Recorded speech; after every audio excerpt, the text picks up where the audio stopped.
여러분, 이번 주 일정표 보셨습니까? 솔직히 저는 시장을 오래 봤지만 이런 밀도의 한 주는 정말 드물다고 생각합니다. 월요일에는 엔비디아 GTC가 열립니다. 젠슨 황이 직접 차세대 AI 로드맵을 공개하죠. 화요일과 수요일에는 미국 FOMC 금리 결정이 기다리고 있습니다. 그리고 파월 의장의 기자회견까지 이어집니다. 같은 날 한국에서는 대통령이 직접 자본시장 개혁 방안을 발표합니다.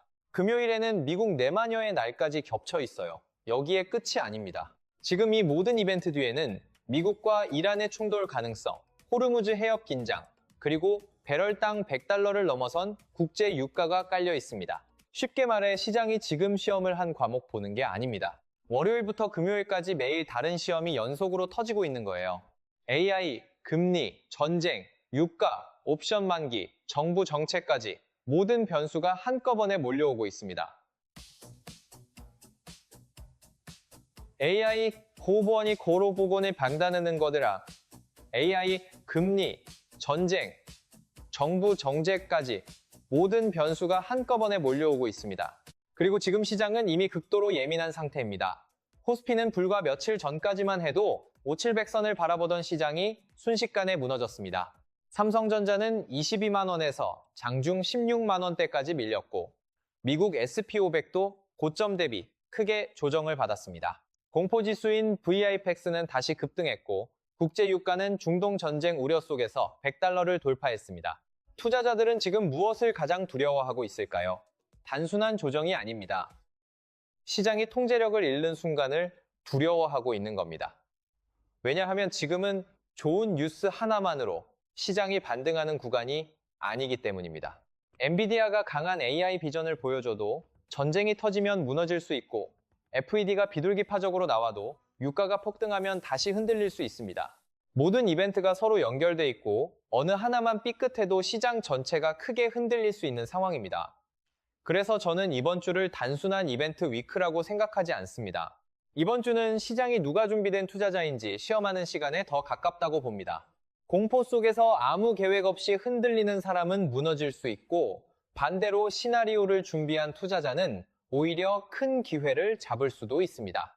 이번 주는 더 이상 평범한 거래 주간이 아닙니다. 시장이 승자와 패자를 가려내는 일종의 생존 테스트에 가까운 한 주입니다.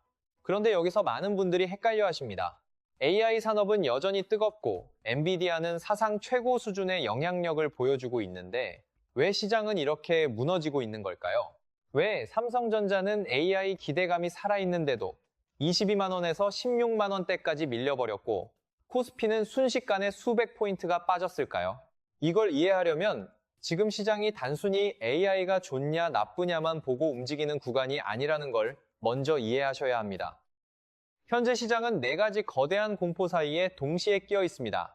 첫 번째는 AI에 대한 기대감입니다.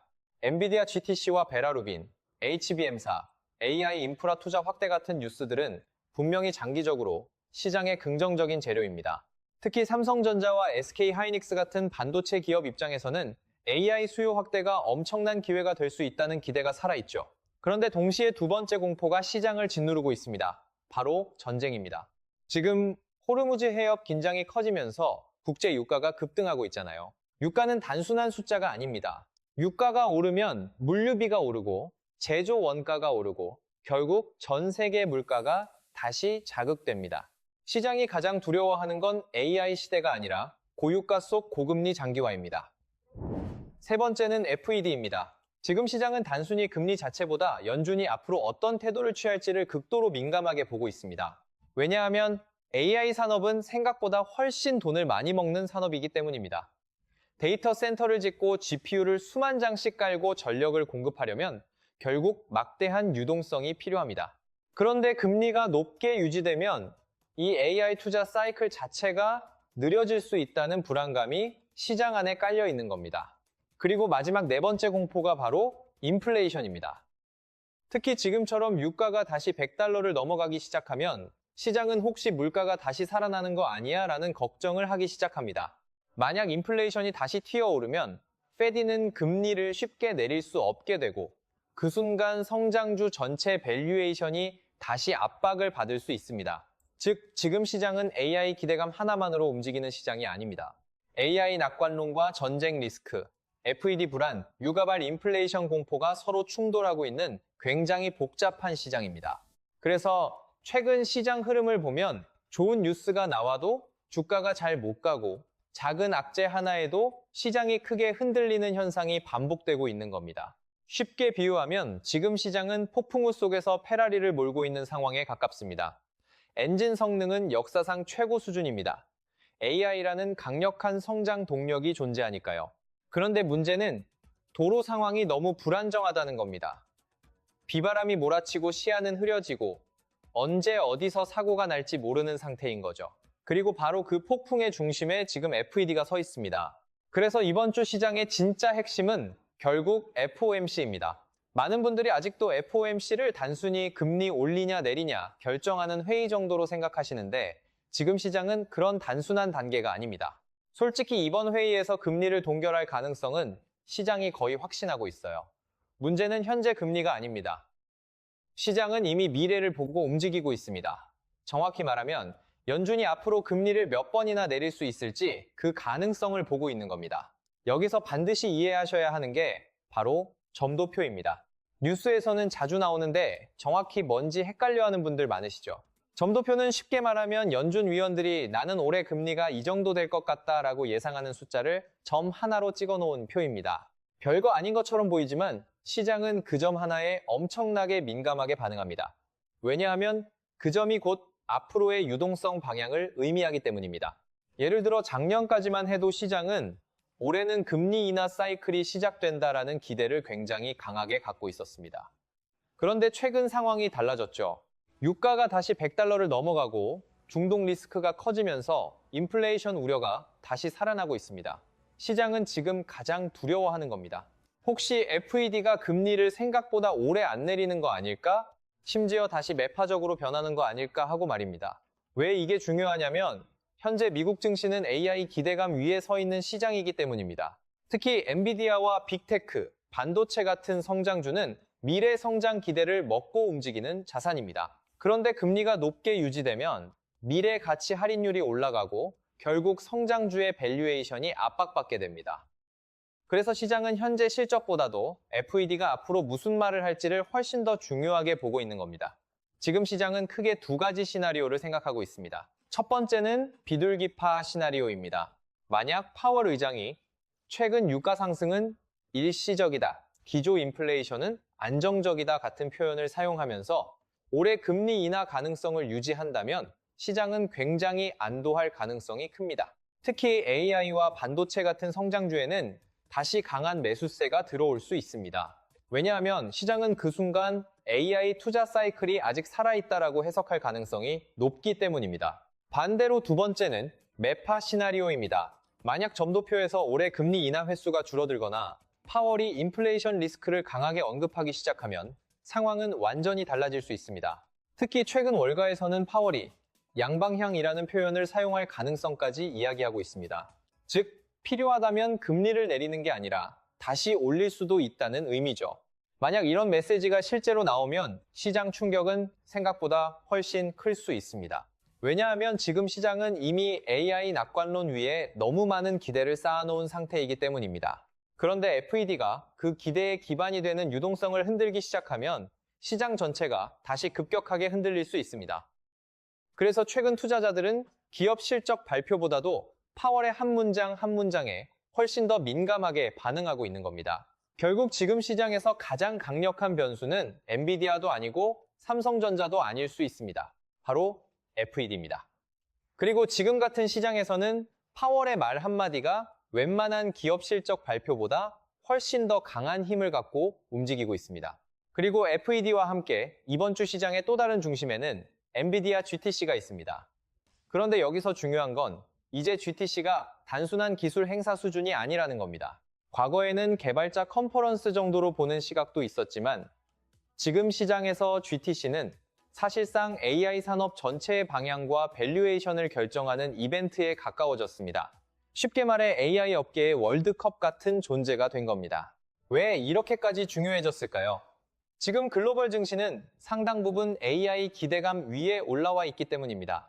엔비디아가 어떤 로드맵을 제시하느냐에 따라 데이터 센터 투자 방향이 바뀌고 반도체 수요 전망이 바뀌고 심지어 삼성전자와 SK하이닉스 같은 한국 반도체 기업의 미래 실적, 기대까지 움직이게 됩니다. 그래서 시장은 지금 엔비디아 실적보다도 GTC에서 젠슨 황이 무슨 말을 하는지에 훨씬 더 집중하고 있는 겁니다. 이번 GTC의 핵심은 단연 베라 루빈 플랫폼입니다. 시장에서는 이미 블랙웰 다음 세대가 어느 정도 수준일까에 대한 기대감이 엄청나게 커져 있는 상태입니다. 현재 알려진 정보만 봐도 연산 성능과 추론 효율이 이전 세대 대비 크게 올라갈 가능성이 거론되고 있고 특히 시장이 주목하는 건 HBM사입니다. 왜냐하면 AI 모델이 커질수록 GPU만 중요한 게 아니라 데이터를 얼마나 빠르게 공급하느냐가 핵심이 되기 때문입니다. 그리고 여기서 한국 시장과 직접 연결됩니다. 바로 삼성전자와 SK하이닉스입니다.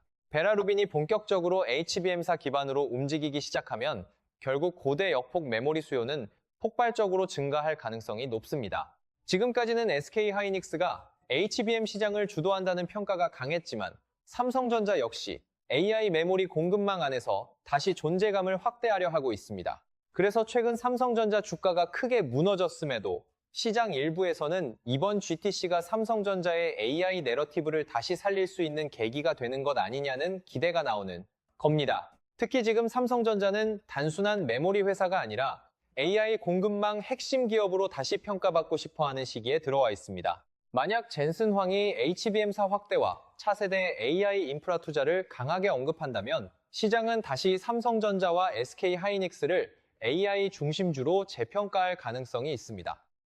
쉽게 말해 지금 GTC는 엔비디아 행사이면서 동시에 한국 반도체 시장의 운명을 흔드는 이벤트가 되고 있는 겁니다. 하지만 여기서 투자자들이 반드시 조심해야 할 부분도 있습니다. 시장 기대치가 이미 굉장히 높다는 점입니다. 지금 AI 관련주는 좋은 뉴스가 나오는 것만으로는 충분하지 않은 구간에 들어와 있습니다. 시장 예상보다 훨씬 더 강한 서프라이즈가 나와야만 주가가 크게 반응할 수 있는 상태인 거죠. 예를 들어 루빈의 양산 일정이 늦춰진다거나 성능 개선폭이 시장 기대보다 부족하다거나 혹은 발표 내용 자체는 훌륭하지만 이미 다 알려진 이야기라는 평가가 나오면 어떻게 될까요? 시장은 오히려 실망 매물을 쏟아낼 수 있습니다.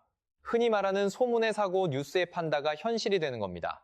특히 지금처럼 전쟁과 FED 리스크까지 동시에 겹쳐있는 시장에서는 작은 실망감도 훨씬 크게 증폭될 수 있습니다. 그래서 이번 GTC는 단순히 좋은 발표가 나오느냐의 문제가 아닙니다. 시장 기대치를 뛰어넘을 수 있느냐가 핵심입니다.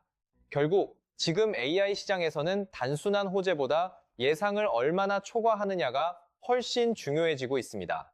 그리고 바로 그 점 때문에 현재 AI 시장은 엄청난 기회와 동시에 굉장히 위험한 변동성을 함께 품고 있는 겁니다.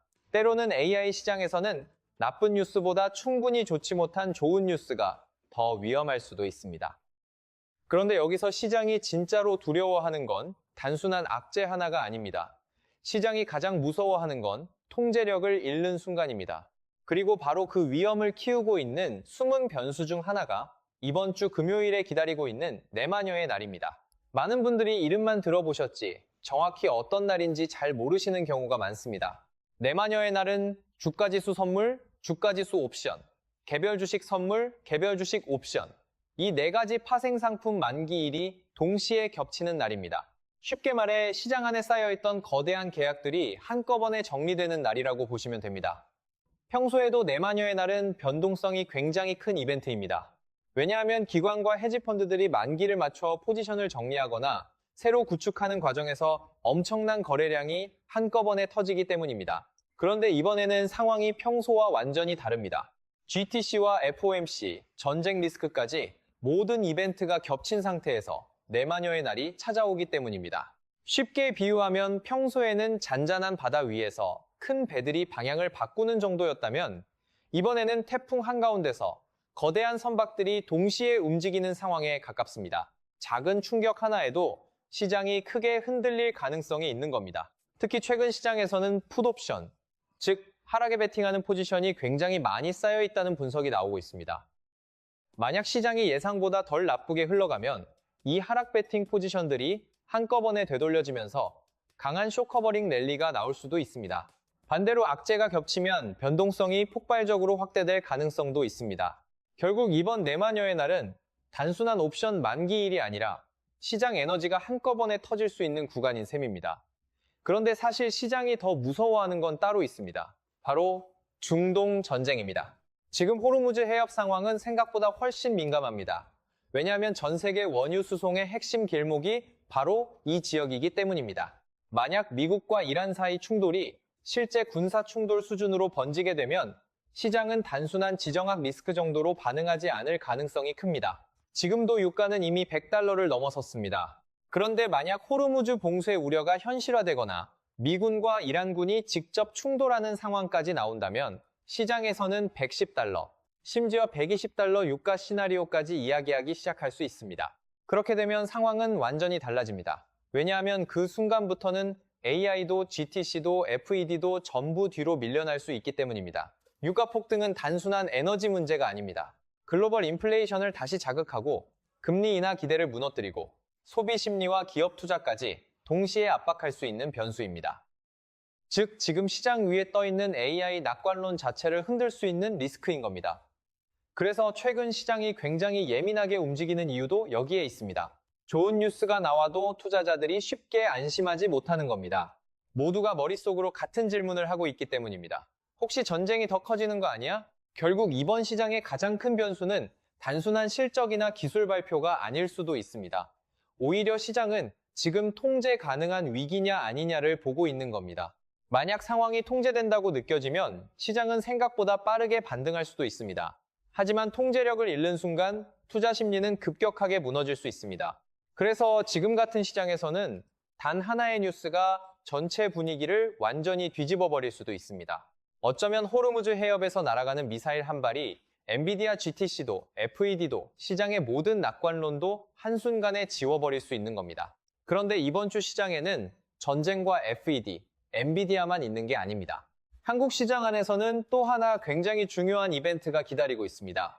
바로 대통령이 직접 주재하는 자본시장 개혁 간담회입니다. 많은 분들이 이걸 단순한 정책 발표 정도로 생각하시는데 지금 같은 시장에서는 생각보다 훨씬 중요한 의미를 가질 수 있습니다. 왜냐하면 현재 시장은 숫자보다 심리가 훨씬 더 크게 흔들리고 있는 구간이기 때문입니다. 코스피가 급락하고 삼성전자가 무너지고 개인 투자자들의 공포가 커지기 시작하면 결국 시장은 악순환에 빠질 수 있습니다. 주가가 떨어지니까 불안해서 팔고 팔리니까 더 떨어지고 그걸 본 사람들이 또 공포에 매도하는 흐름 말입니다. 그래서 지금 정부가 가장 신경 쓰는 것도 단순한 지수 방어가 아니라 시장 심리를 안정시키는 겁니다. 이번 간담회에서 핵심 키워드로 나오는 게 시장 질서 확립, 주주 권리 강화, 자본시장 혁신, 그리고 국민 투자 접근성 확대입니다. 쉽게 말하면 한국 증시를 조금 더 주주 친화적인 시장으로 만들겠다는 메시지를 던지고 있는 겁니다. 특히 최근 몇 년 동안 한국 시장은 코리아 디스카운트 문제 때문에 계속 저평가 논란이 있었잖아요. 기업들은 돈을 잘 벌어도 주주 환원이 약하고 지배구조 이슈가 반복되면서 해외 자금이 쉽게 들어오지 못하는 문제가 있었습니다. 그래서 이번 정부 메시지의 핵심은 결국 시장을 그냥 방치하지 않겠다는 신호에 가깝습니다. 특히 지금처럼 중동 전쟁과 금리 불안으로 시장 심리가 약해져 있는 상황에서는 정부의 안정 메시지 자체가 단기적으로 굉장히 중요한 심리적 지지선 역할을 할 수 있습니다. 그리고 여기서 시장이 주목하는 게 바로 밸류업 정책입니다. 최근 한국 시장에서는 단순 성장주보다 주주 환원 정책을 강화하는 기업들에 대한 관심이 계속 높아지고 있거든요. 자사주 매입, 배당 확대, ROE 개선 같은 정책을 추진하는 기업들이 다시 재평가받기 시작하는 흐름입니다. 그래서 만약 이번 간담회에서 정부가 주주가치 강화와 관련된 구체적인 방향성을 강하게 언급하게 되면 시장에서는 밸류업 관련주나 주주 환원주 쪽으로 다시 자금이 움직일 가능성이 있습니다.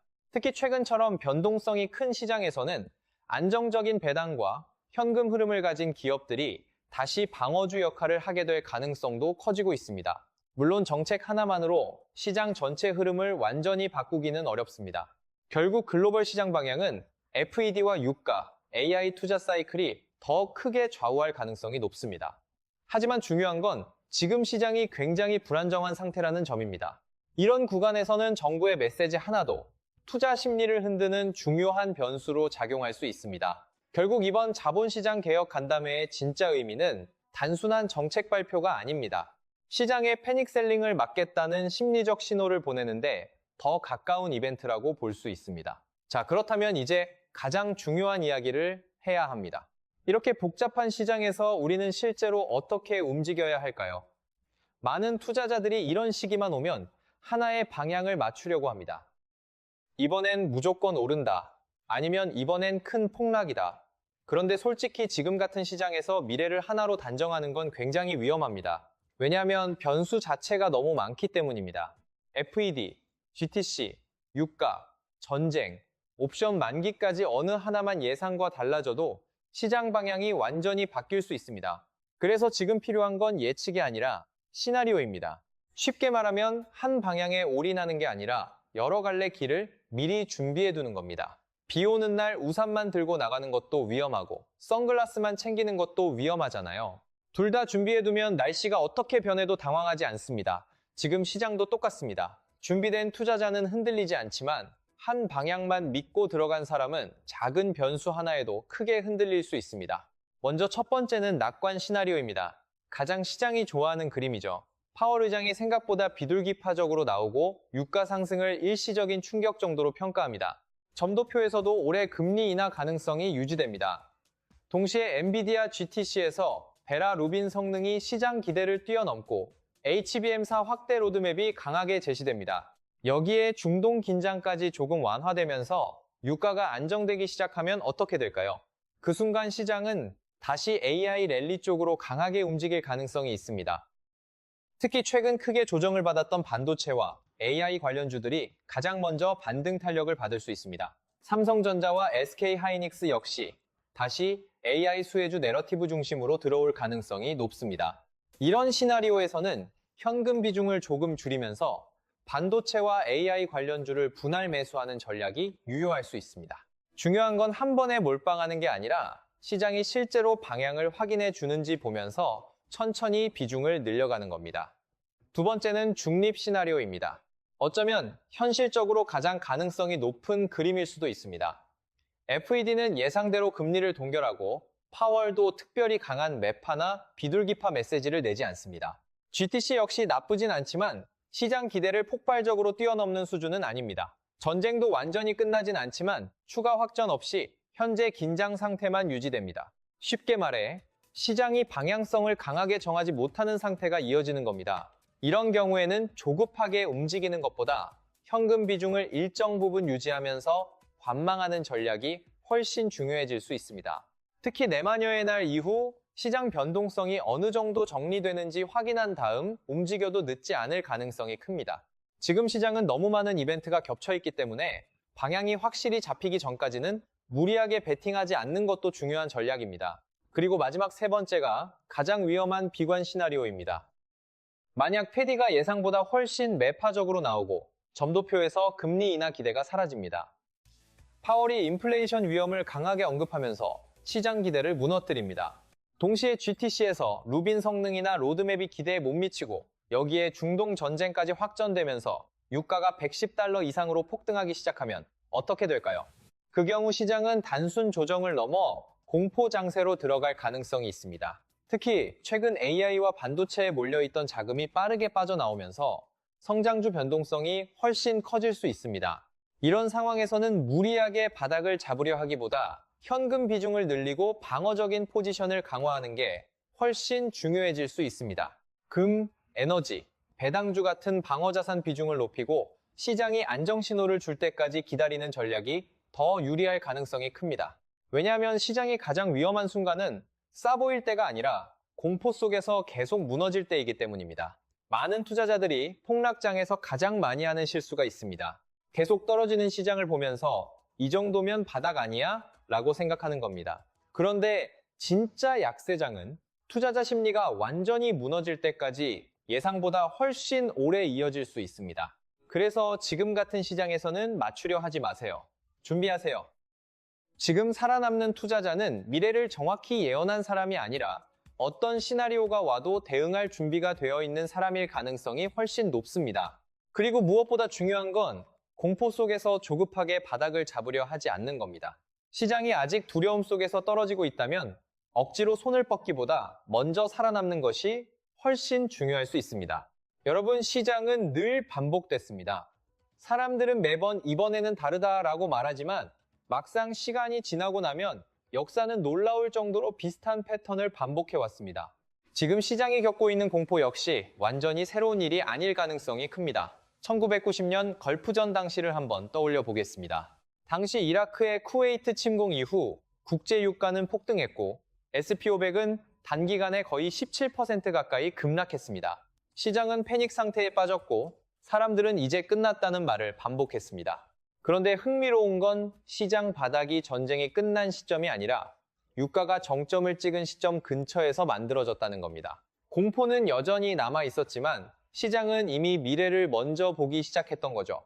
2022년 러시아와 우크라이나 전쟁 때도 비슷했습니다. 국제 유가는 배럴당 130달러까지 치솟았고 전 세계 증시는 크게 흔들렸습니다. 당시에도 사람들은 인플레이션, 경기 침체, 에너지 위기를 이야기하면서 시장에서 도망치기 시작했습니다.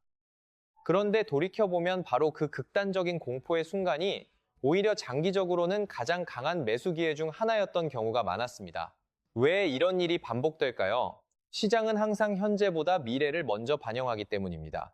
특히 전쟁과 유가 쇼크 국면에서는 투자자들의 공포가 극단으로 치닫는 순간 오히려 시장은 바닥에 가까워지는 경우가 많습니다. 결국 시장은 지금 얼마나 무섭냐보다 앞으로 더 나빠질 게 남아있느냐를 훨씬 중요하게 보기 때문입니다. 그래서 지금 우리가 진짜 봐야 하는 것도 단순한 뉴스 헤드라인이 아닙니다.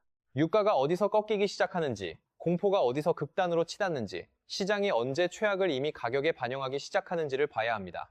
역사적으로 보면 많은 경우 유가의 꼭지가 증시 바닥과 굉장히 가까운 위치에서 형성됐습니다. 물론 그렇다고 무조건 지금이 바닥이라고 단정할 수는 없습니다. 중요한 건 방향을 맞추는 게 아니라 준비입니다.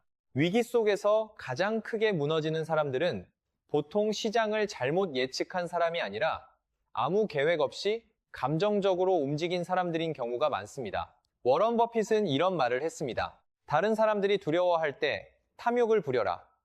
그런데 저는 여기에 한 문장을 더 붙이고 싶습니다. 무작정 탐욕을 부리는 게 아닙니다. 준비된 탐욕이어야 합니다. 어떤 시나리오가 와도 대응할 수 있는 현금 계획이 있고 리스크 관리가 되어 있고 흔들리지 않을 기준이 있는 상태에서의 탐욕 말입니다. 지금 시장은 분명 쉽지 않습니다. 하지만 동시에 이런 변동성 속에서 다음 기회가 만들어질 가능성도 점점 커지고 있습니다. 결국 위기 속에서 살아남는 투자자는 공포가 없었던 사람이 아니라 공포 속에서도 계획을 잃지 않았던 사람입니다.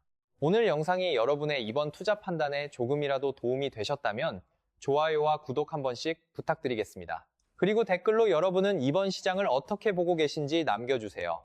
낙관 시나리오인지 중립인지 아니면 아직은 비관적으로 보고 계신지 여러분 생각이 궁금합니다. 그리고 다음 영상에서는 만약 AI 랠리가 다시 시작된다면 가장 먼저 가장 강하게 움직일 가능성이 있는 종목과 섹터는 어디인지 더 깊게 다뤄보겠습니다.